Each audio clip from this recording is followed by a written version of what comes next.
PICSI is an interesting one.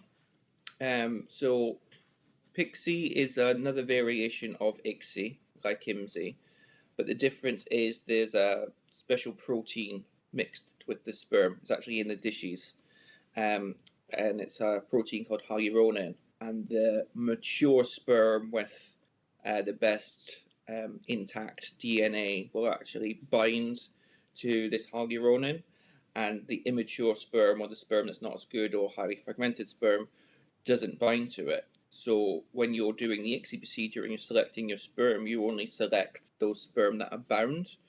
And that way you're putting in the sperm with the highest intact DNA.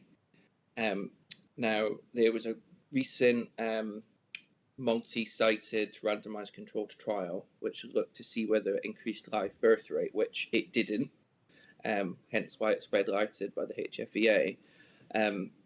But it did find a significant reduction in miscarriage rates, which is a really interesting finding. But because that wasn't the primary endpoint of the study, that's not what they were looking for, the HFEA won't amber light it, they only red light it because that wasn't what they were looking for. They just found it by chance.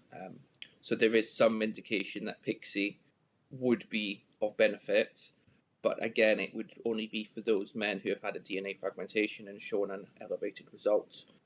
But yeah, it's an interesting topic, and certainly I think it will pick up more credibility over the next few years.